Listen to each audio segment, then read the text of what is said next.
Boa tarde novamente a todos e neste dia histórico em que, para além dos Açores terem perdido a maioria absoluta na Assembleia Legislativa, porque entraram 3 novos partidos, o PAN, o IL e o Chega, houve um outro acontecimento histórico muito importante, neste dia 8 de novembro, que foi a vitória de Joe Biden na América. É neste dia de várias emoções a nível popular que novamente me dou o prazer de estar convosco e continuar e tentar terminar aquele conto denominado Perfeição do nosso gênio literário Eça de Queiroz. Eça de Queiroz, escritor e diplomata português, um dos mais importantes escritores do século XIX e um dos mais importantes escritores da história. O romance que ele escreveu mais realista, como se sabem, foi Os Maias, e também O Crime do Padre Amaro são característicos da escola realista. Esta escola realista foi uma reviravolta intelectual influenciada pelas ideias de Proudhon, Quinet, Taine, Renan, oponentes ao romantismo. E a cidade de Coimbra, cidade de estudantes, ficou na história como tendo sido o centro desta mudança. Ora, o nosso Eça de Queiroz, ao escrever tantos livros como escreveu, nestes contos foi demasiado específico e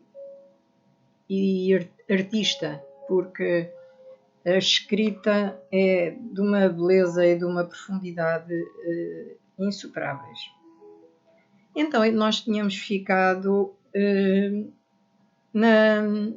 naquela parte em que Mercúrio chegou à ilha onde Ulisses está recolhido e está a ser tratado pela deusa Calipso, que o recolheu e se enamorou dele. Vou progredir com a leitura do conto, que é bastante comprido, mas que é muito belo. Então, as palavras de Eça de Queiroz, depois da chegada de Mercúrio, são as seguintes. Depois da nossa deusa ter falado com Mercúrio,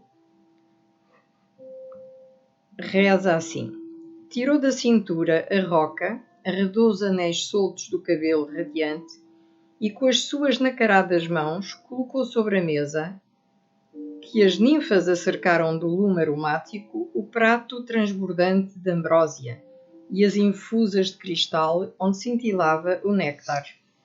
Mercúrio murmurou: doce é a tua hospitalidade, ó deusa. Pendurou o caduceu do fresco ramo de um plátano, estendeu os dedos reluzentes para a travessa de ouro, risonhamente louvou a excelência daquele néctar da ilha. E, contentada a alma, encostando a cabeça ao tronco liso do plátano, que se cobriu de claridade, começou com palavras perfeitas e aladas. Perguntaste por que descia um Deus à tua morada, ó deusa? E, certamente, nenhum imortal percorreria sem motivo, desde o Olimpo até ao Gígia, esta deserta imensidade do mar salgado, em que se não encontram cidades de homens, nem templos cercados de bosques. Nem sequer um pequenino santuário de onde suba o aroma do incenso, ou o cheiro das carnes votivas, ou o murmúrio gostoso das preces. Mas foi nosso pai Júpiter, o tempestuoso, que me mandou neste recado. Tu recolheste e retens pela força incomensurável da tua doçura o mais subtil e desgraçado de todos os príncipes que combateram durante 10 anos a Alta Troia e depois embarcaram nas naves fundas para voltar à terra da pátria. Muitos desses conseguiram reentrar nos seus ricos lares, carregados de fama, de despojos e de histórias excelentes para contar.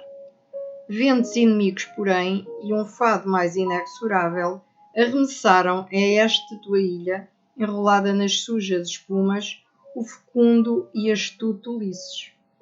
Ora, o destino deste herói não é ficar na ociosidade imortal do teu leito, longe daqueles que o choram e que carecem da sua força e manhas divinas. Por isso, Júpiter, regulador da ordem, te ordena, ó deusa, que soltes o magnânimo Ulisses dos teus braços claros e o restituas com os presentes docemente devidos à sua Ítaca amada e à sua Penélope, que tece e desfaz a teia ardilosa, cercada dos pretendentes arrogantes, devoradores dos seus gordos bois, sorvedores dos seus frescos vinhos. Na verdade, Ulisses, que também na mitologia grega tinha outro nome, era Odisseu, tinha deixado a mulher com as suas propriedades para tomar conta e com o filho Telémaco, e estava cercada de pretendentes que tentavam apossar-se dos bens do casal. Mas Ulisses, que foi para a guerra de Troia, tinha efetivamente que ajudar a vencer os troianos. E então, como sabemos, construiu um cavalo, portanto, com os seus companheiros, um cavalo de madeira, para fazer entrar os exércitos gregos dentro de Troia e assim se apossar da cidade. Mas, depois disso, teve que viajar durante 10 anos de volta à sua pátria, que era Ítaca, Laerte de Ítaca. As suas aventuras foram demasiadas, umas vezes provocadas pela sua tripulação, outras pela intervenção dos deuses. E aqui estamos novamente com o texto. A divina Calipso mordeu levemente o beiço e sobre a sua face luminosa desceu a sombra das densas pestanas cor de jacinto. Depois, com um harmonioso suspiro em que ondulou todo o seu peito rebrilhante, falou: deuses grandes, deuses ditosos, como sois asperamente ciumentos das deusas, que sem se esconderem pela espessura dos bosques ou nas pregas escuras dos montes, amam os homens eloquentes e fortes. Este que me invejais rolou às areias da minha ilha, nu, pisado, faminto, preso a uma quilha partida, perseguido por todas as iras e todas as rajadas, e todos os raios dardejantes de que dispõe o Olimpo. Eu o recolhi, o lavei, o nutri, o amei, o guardei, para que ficasse eternamente ao abrigo das tormentas, da dor e da velhice. E agora Júpiter trovejador, ao cabo de 8 anos, em que a minha doce vida se enroscou em torno desta afeição, como a vide ao olmo, determina que eu me separe do companheiro que escolhera para a minha imortalidade. Realmente sois cruéis, ó deuses, que constantemente aumentais a raça turbulenta dos semideuses, dormindo com as mulheres mortais. E como queres que eu mande Ulisses à sua pátria, se não possuo naves, nem remadores, nem piloto sabedor que o guie através das ilhas? Mas quem pode resistir a Júpiter que ajunta às nuvens? Seja, e que o Olimpo ria obedecido. Eu ensinarei o intrépido Ulisses a construir uma jangada segura com que de novo fenda o dorso verde do mar. Imediatamente, o mensageiro Mercúrio se levantou do escabelo pregado com pregas de ouro, retomou o seu caduceu e, bebendo uma derradeira taça do néctar excelente da ilha, louvou a obediência da deusa. Bem farás, ó Calipso, assim evitas a cólera do pai trovejante. Quem lhe resistirá? A sua omnisciência dirige a sua omnipotência, e ele sustenta como cetro uma árvore que tem por flor a ordem. As suas decisões, clementes ou cruéis, resultam sempre em harmonia, por isso o seu braço se torna terrífico aos peitos rebeldes. Pela tua pronta submissão serás filha estimada, e gozarás uma imortalidade repassada de sossego, sem intrigas e sem surpresas. Já as asas impacientes das suas sandálias palpitavam e o seu corpo com sublime graça se balançava por sobre as relvas e flores que alcatifavam a entrada da gruta. De resto, acrescentou, a tua ilha, ó deusa, fica no caminho das naves ousadas que cortam as ondas. E em breve, talvez outro herói robusto, tendo ofendido os imortais, aportará a tua doce praia, abraçada a uma quilha, acende um facho claro de noite nas rochas altas. E rindo, o mensageiro divino serenamente se elevou, riscando no éter um sulco de elegante fulgor que as ninfas, esquecida a tarefa, seguiam com os frescos lábios entreabertos e o seio levantado no desejo daquele imortal formoso. Então Calipso, pensativa, lançando sobre os seus cabelos anelados um véu de cor de boa açafrão, caminhou para a orla do mar, através dos prados, numa pressa que lhe enrodilhava a túnica, à maneira de uma espuma leve, em torno das pernas redondas e róseas.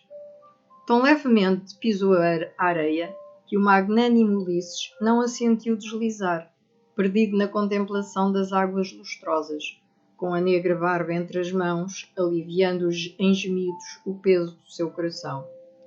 A deusa sorriu com fugitiva e soberana amargura. Depois, pousando no vasto ombro do herói os seus dedos tão claros como os de Eos, mãe do dia, disse: Não te lamentes mais, desgraçado, nem te consumas, olhando o mar.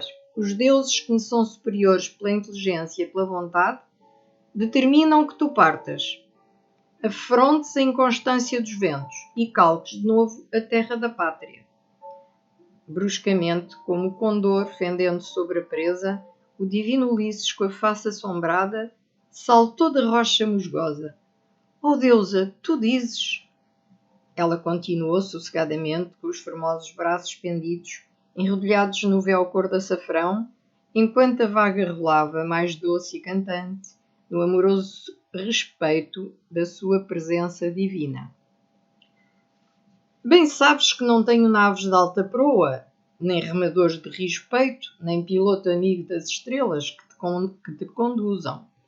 Mas, certamente, te confiarei o machado de bronze que foi do meu pai, para tu abateres as árvores que eu te marcar, e construires uma jangada em que embarques. Depois, eu a proverei de odres de vinho, de comidas perfeitas, e a impelirei com um sopro amigo para o mar indomado. O cauteloso Ulisses recuara lentamente, cravando na deusa um duro olhar, que a desconfiança enegrecia, e erguendo a mão, que tremia toda com a ansiedade do seu coração.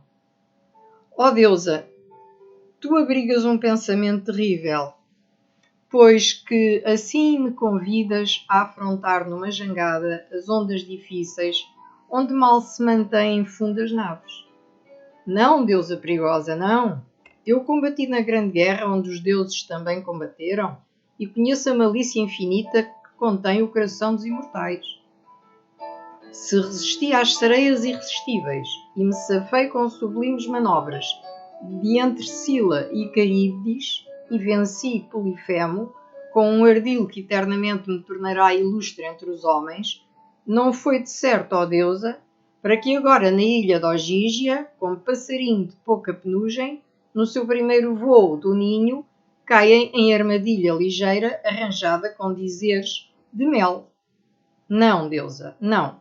Só embarcarei na tua extraordinária jangada se tu jurares, pelo juramento terrífico dos deuses, que não preparas com esses quietos olhos a minha perda irreparável.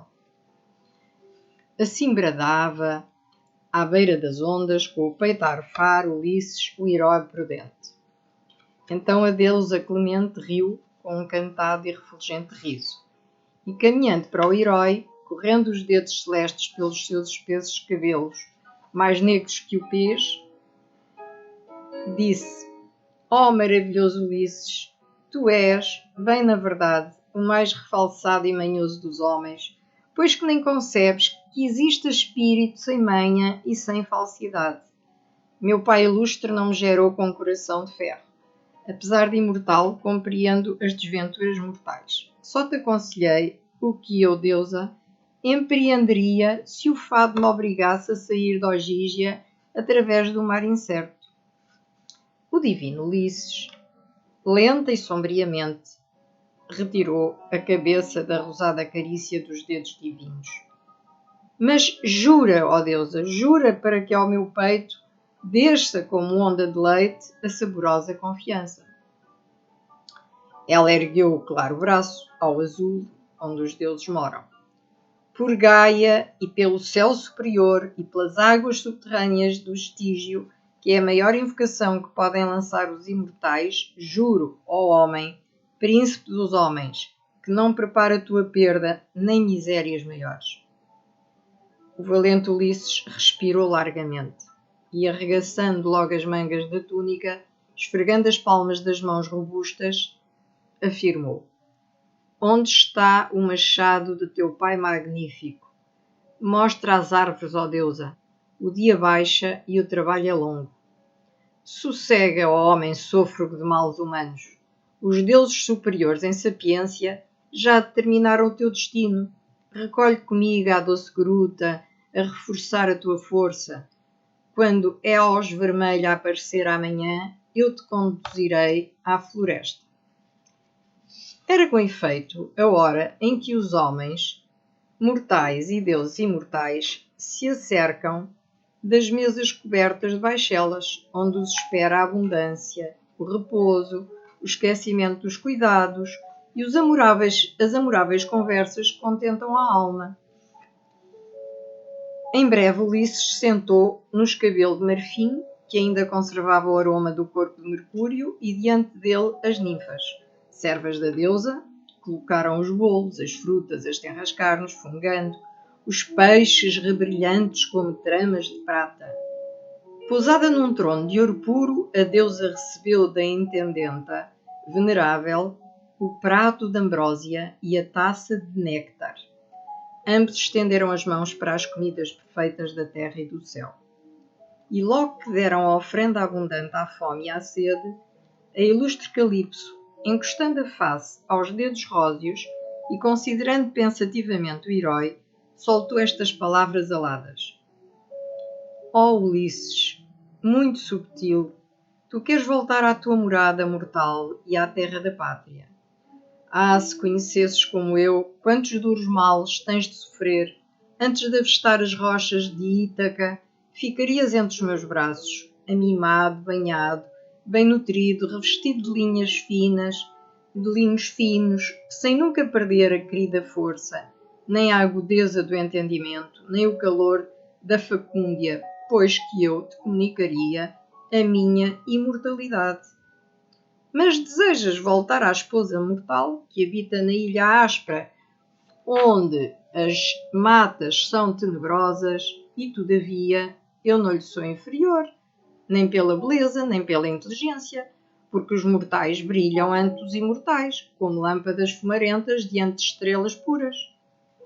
O facundo Ulisses acariciou a barba rude. Depois, erguendo o braço, como costumava na Assembleia dos Reis, à sombra das altas popas, diante dos muros de Troia, exclamou: ó deusa venerável, não te escandalizes.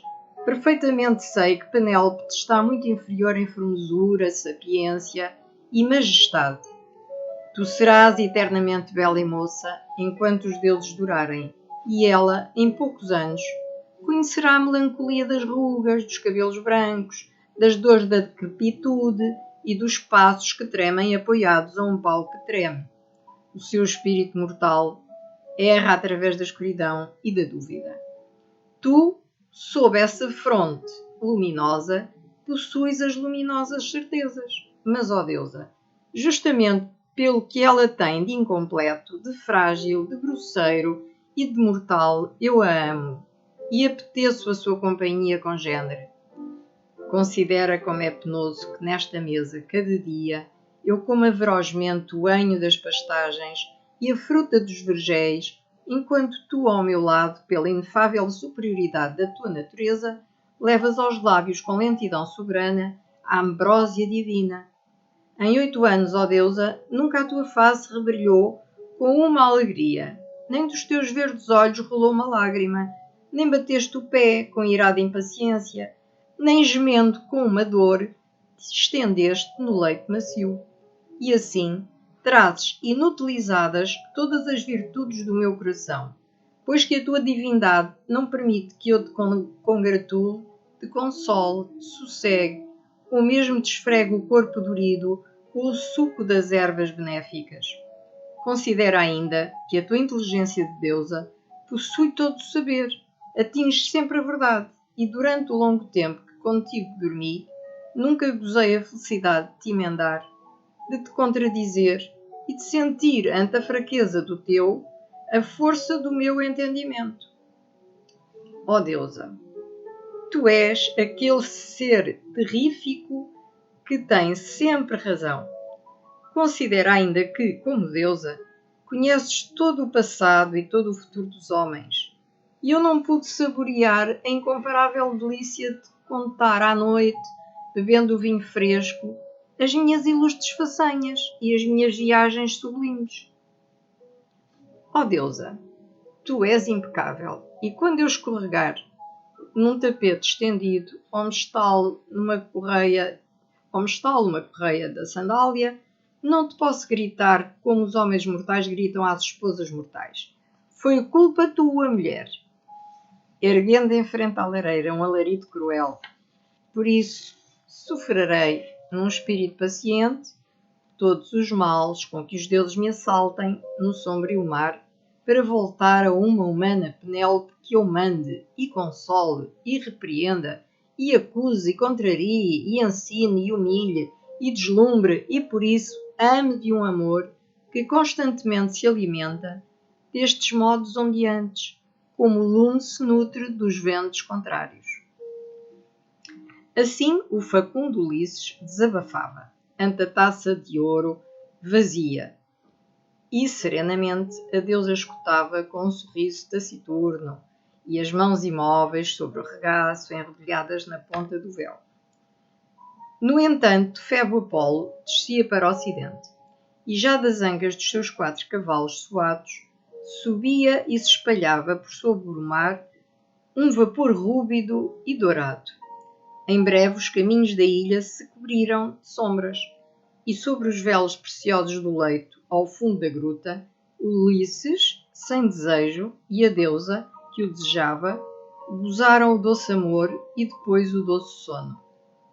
Cedo apenas Eos entreabria as portas ao largo Urano, a divina Calipso, que revestira uma túnica mais branca que a neve do Pindo e pregara nos cabelos um véu transparente e azul como o éter ligeiro, saiu da gruta, trazendo ao magnânimo Ulisses, já sentado à porta, sob a ramada, diante de uma taça de vinho claro, o machado poderoso de seu pai ilustre.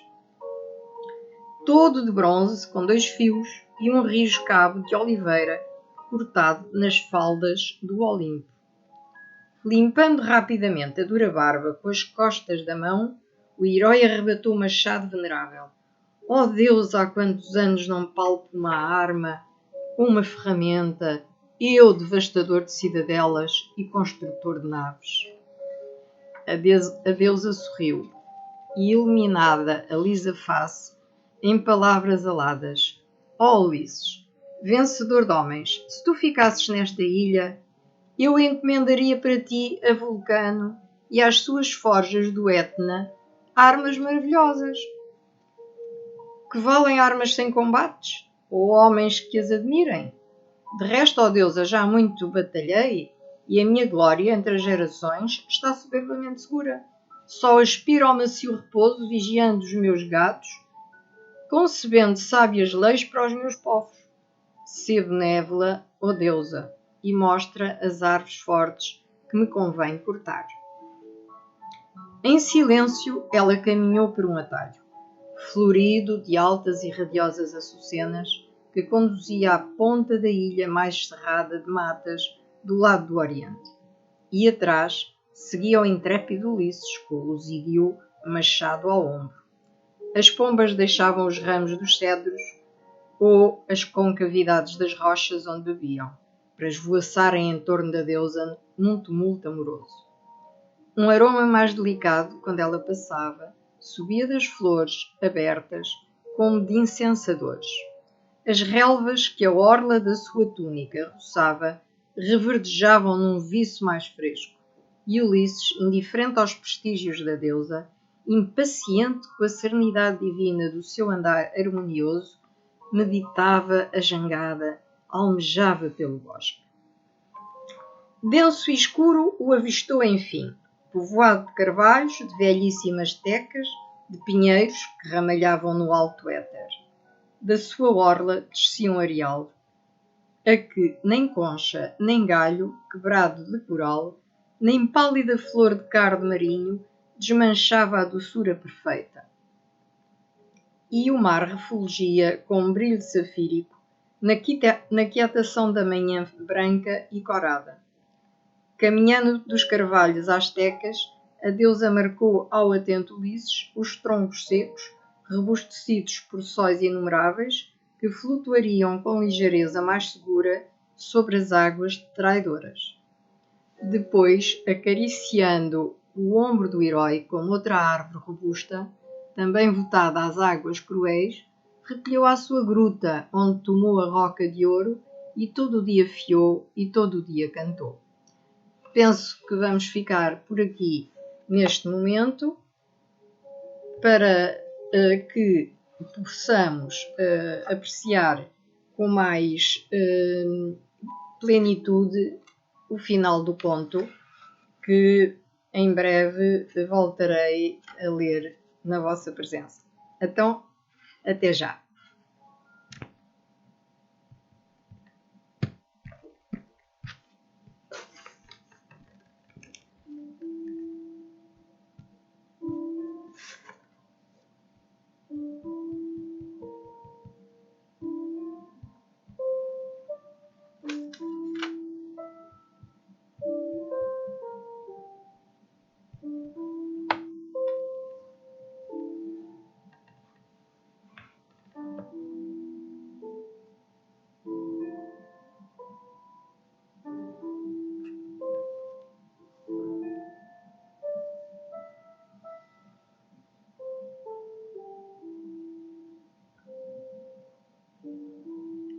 Penso que podemos continuar a leitura do conto, que já não é tão, digamos, tão longo como parecia, mas que ainda nos vai levar alguns minutos até ao final. Até vermos, portanto, Ulisses partir no mar para a sua Ítaca tão desejada e para a sua companheira Penélope e para o seu filho Telêmaco. Vou então continuar o conto de Eça de Queiroz, prosseguindo a leitura. Com alvoroçada e soberba alegria, Ulisses atirou o machado contra um vasto carvalho que gemeu, e em breve toda a ilha retumbava no fragor da obra sobre-humana. As gaivotas, adormecidas no silêncio eterno daquelas ribas, bateram o vôo em largos bandos, espantadas e gritando. As fluidas divindades dos ribeiros indolentes, estremecendo num fulgente arrepio, fugiam para entre os canaviais e as raízes dos amieiros. Nesse curto dia, o valente Ulisses abateu 20 árvores, robles, pinheiros, tecas e chopos, e todas decotou, esquadrou e alinhou sobre a areia. O seu pescoço e arcado peito fumegavam de suor, quando recolheu pesadamente à gruta para saciar a rude fome e beber a cerveja gelada. E nunca ele parecera tão belo à deusa imortal, que, sobre o leito de peles preciosas, apenas os caminhos se cobriram de sombra, encontrou, incansada e pronta, a força daqueles braços que tinham abatido 20 troncos. Assim, durante 3 dias trabalhou o herói, e como arrebatada nessa atividade magnífica que abalava a ilha, a deusa ajudava Ulisses, conduzindo da gruta para a praia nas suas mãos delicadas as cordas e os pregos de bronze. As ninfas, por seu mandado, abandonando as tarefas suaves, teciam uma tela forte para a vela, que empurrariam com amor os ventos amáveis. E a intendente, a venerável, já enchia os odres de vinhos robustos e preparava com generosidade os víveres numerosos para a travessia incerta. No entanto, a jangada crescia com os troncos bem ligados e um banco erguido ao meio, de onde se empinava o mastro, desbastado num pinheiro, mais redondo e liso que uma vara de marfim. Cada tarde, a deusa, sentada numa rocha, à sombra do bosque, contemplava o calafate admirável, martelando furiosamente e cantando com rija alegria um canto de remador. E ligeiras na ponta dos pés luzidios, por entre o arvoredo, as ninfas, escapando à tarefa, acudiam a espreitar com desejosos olhos fulgurantes aquela força solitária que soberbamente no areal solitário ia erguendo uma nave. Enfim, no 4º dia de manhã, Ulisses findou de esquadrar o leme, que reforçou com grades de amieiro para melhor aparar o embate das ondas. Depois, ajuntou um lastro copioso com a terra da ilha imortal e as suas pedras polidas.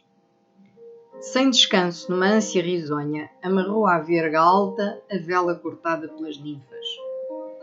Sobre pesados rolos, manobrando a alavanca, rolou a jangada imensa até à espuma da vaga, num esforço sublime, com músculos tão retesos e veias tão inchadas que ele mesmo parecia feito de troncos e cordas. Uma ponta da jangada arfou, levantada em cadência pela onda harmoniosa, e o herói, erguendo os braços lustrosos de suor, louvou os deuses imortais.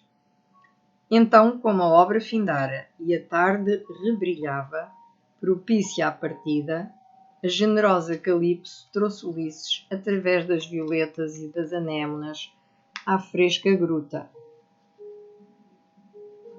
Pelas suas divinas mãos, o banhou numa concha de nácar e o perfumou com essências sobrenaturais e o vestiu com uma túnica formosa de lã bordada e lançou sobre os seus ombros um manto impenetrável às neblinas do mar e lhe estendeu sobre a mesa para ele saciar a fome, rude, as comidas mais sãs e mais finas da terra. O herói aceitava os amorosos cuidados, com paciente magnanimidade, e a deusa de gestos serenos sorria taciturnamente.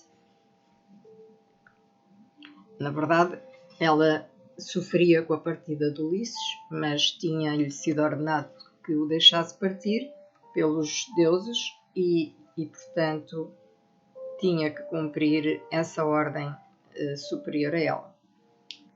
Depois, ela tomou a mão cabeluda de Ulisses, palpando com gosto os calos que lhe deixara o machado, e pela borda do mar o conduziu à praia, onde a vaga mansamente lambia os troncos da jangada forte. Ambos descansaram sobre uma rocha musgosa. Nunca a ilha resplandecera com uma beleza tão serena, entre um mar tão azul, sob um céu tão macio. Nem a água fresca do Pindo, bebida em marcha abrasada, nem o vinho dourado que produzem as colinas de Quios eram mais doces de sorver do que aquele ar repassado de aromas, composto pelos deuses para o respirar de uma deusa.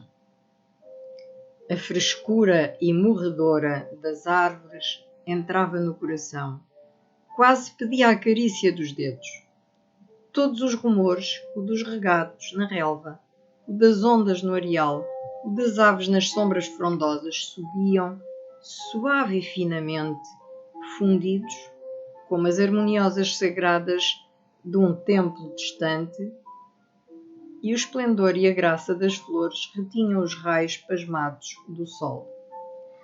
Tantos eram os frutos nos vergéis e as espigas nas messes, que a ilha parecia ceder, afundada no mar, sob o peso da sua abundância.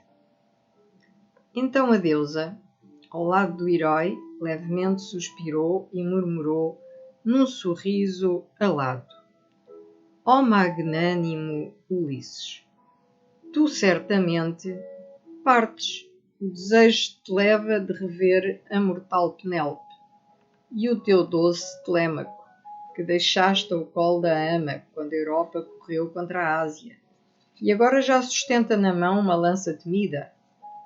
Sempre de um amor antigo com raízes fundas brotará mais tarde uma flor, mesmo triste.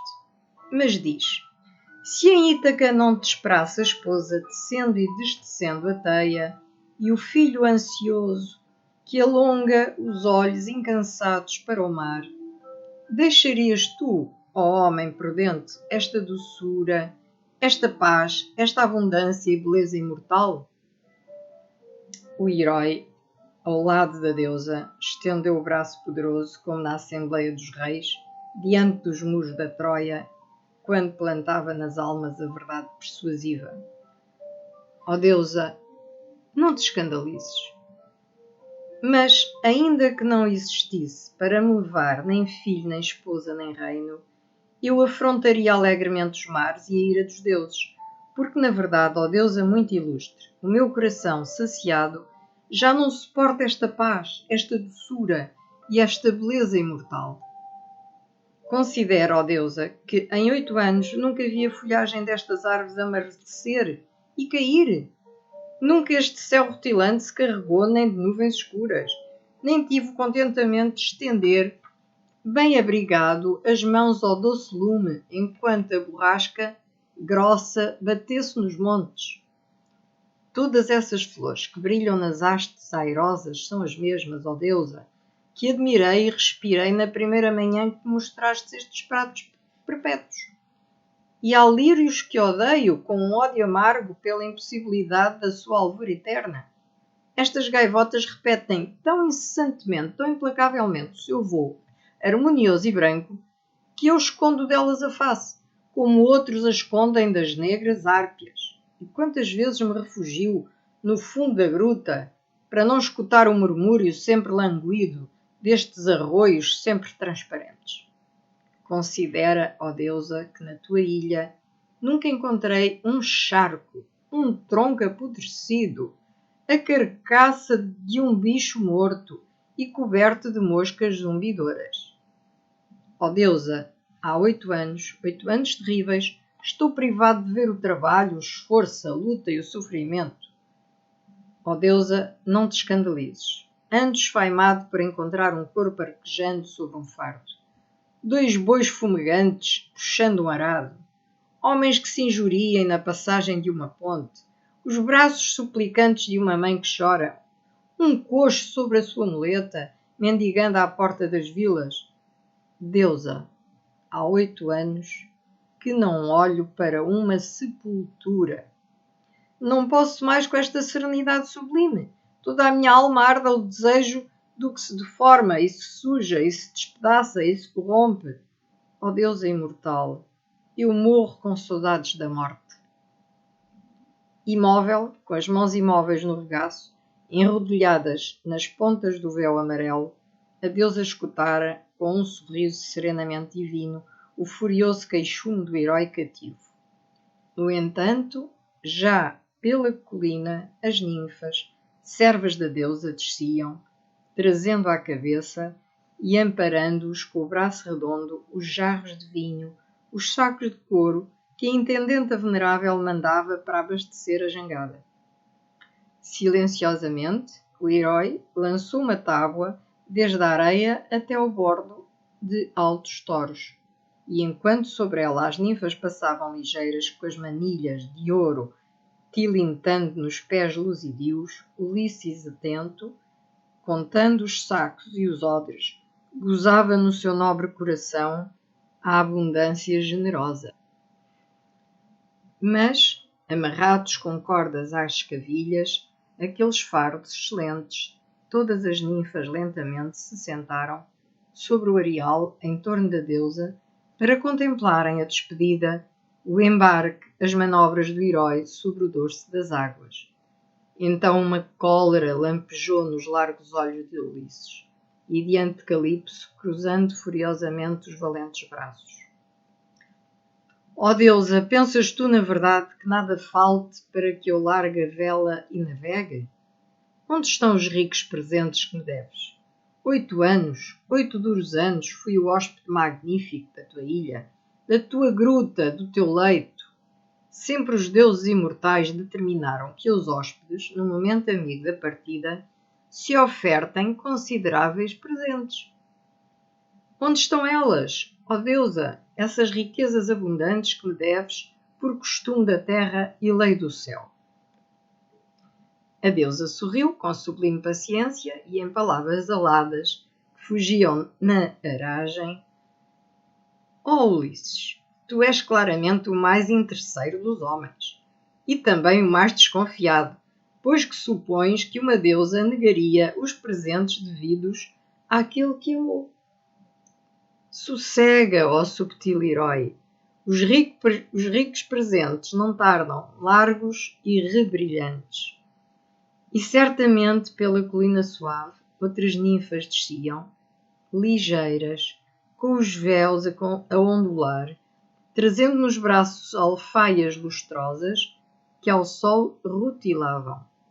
O magnânimo Ulisses estendeu as mãos, os olhos devoradores, e enquanto elas passavam sobre a tábua rangente, o herói astuto contava, avaliava no seu novo espírito os escabelos de marfim, os rolos de telas bordadas, os cântaros de bronze lavrado, os escudos cravejados de pedras.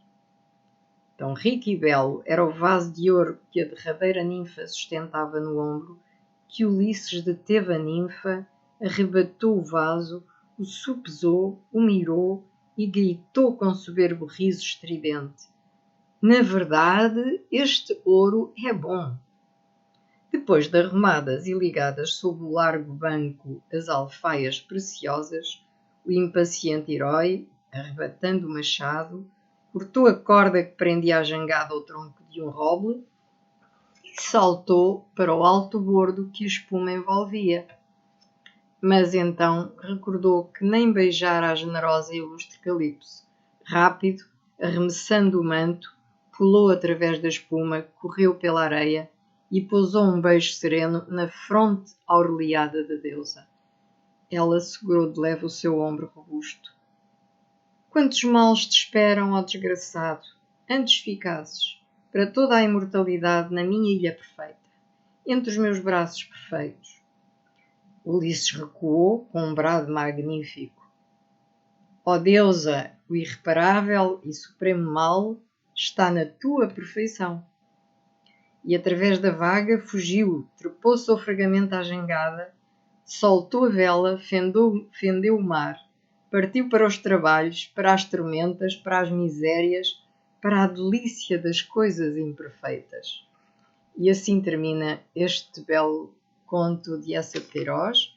Gostei muito de lê-lo, de estar convosco, de apreciá-lo e penso que do mesmo modo o tereis apreciado e fiqueis com as minhas palavras para durante alguns dias poderes recordar Eça de Queiroz, o nosso grande romancista que não foi esquecido por toda a humanidade até os dias de hoje.